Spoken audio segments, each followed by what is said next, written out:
My name is Dale Mathers and I run this business, Coastline Automotive, here in Tauranga, New Zealand.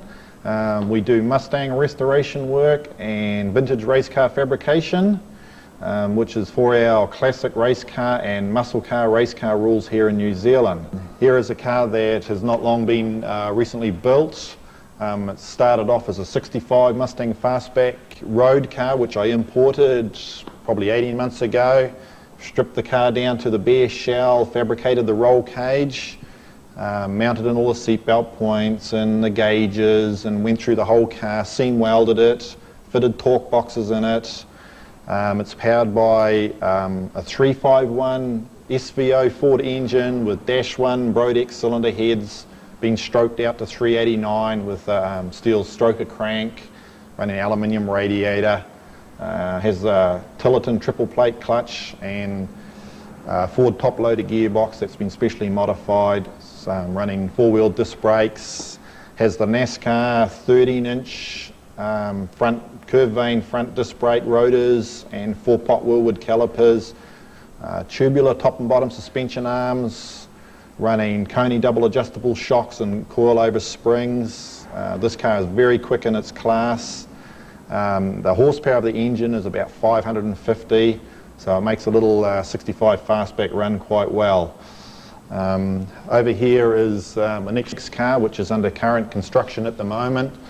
It's a 66 fastback which we're making into a vintage race car. As you can see, we've get quite involved in the building of it, where we've cut all the shock towers back in the car, and this is to clear the engine bay for a larger engine at future date. It's running a pedal box where we've had to mount the 3 master cylinders into the firewall, and it's running power steering box. Certainly helps the steering when you're running a fair bit of camber on the car. All the car's been fully welded and it's been set up with all the tubular suspension arms. It's full fabricated as a roll cage in the car. Been seam welded, and obviously I've drilled holes in to lighten it quite a bit. Running a fuel cell in the back with the aluminium drop tank. Twin Holly electric pumps through a 1/2-inch fuel line.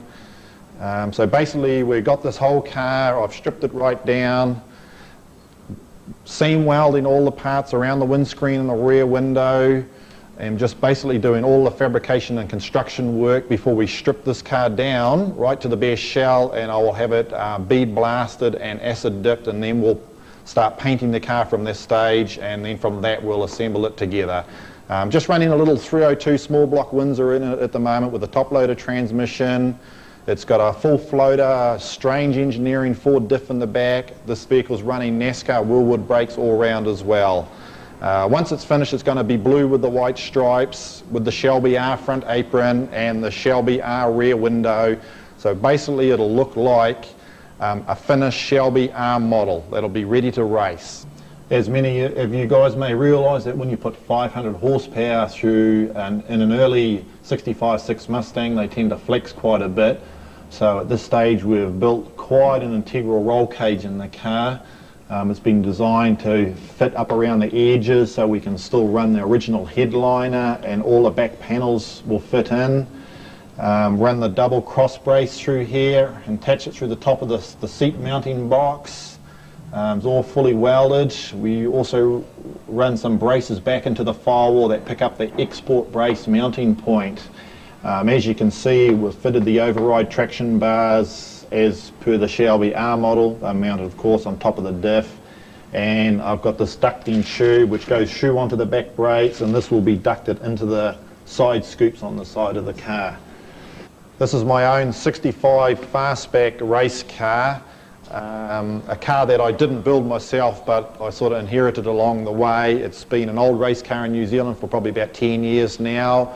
Just running a 300 horsepower 289, once again with the good old 4-speed top loader, 8-inch Ford diff, aluminium 16-inch Simmons wheels. The car is still road legal here in New Zealand, and it hasn't got big brakes or anything fancy like that, but it's eligible for running in classic cars, which those sort of brakes must be standard. It's a good little fun car that I can drive up and down the road when I feel like it. Over here we've got a 71 Boss Mustang. This is the Boss 351. It was imported about 18 months ago, minus the engine and running gear, and we've been working away on this one slowly, building up the engine and assembling the car back together in basically as it was condition. Quite a rare piece. I think if you guys might understand, they made about 1,800 of these vehicles. Quite a rare car here in New Zealand. Once again, we have another little 66 fastback race car. Been a race car in New Zealand for probably 5 years, belongs to a customer of mine. I didn't build the car, but I've done a lot of modifications to the suspension, roll cage and rear end. It's running a little 289 Ford with the Brodex aluminum cylinder heads.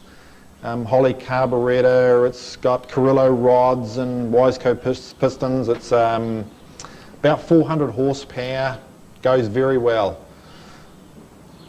Obviously in our racing, we can't all be racing against Ford, so we've got to have someone to beat out on the track, so here it is.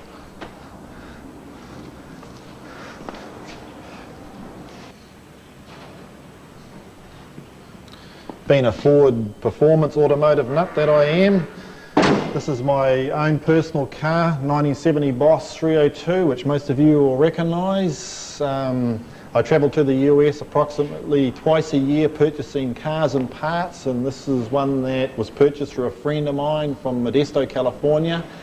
Was only 2 owners in the US, still has all original engine, transmission, running gear in it. I stripped the car down, repainted it, done all the engine bay and all the underside of the vehicle. I love the Boss 302. I reckon they were typical of the Ford performance era. Very popular here in New Zealand. This one sits at home in my own garage. Hopefully some other day I'll add some others to my collection.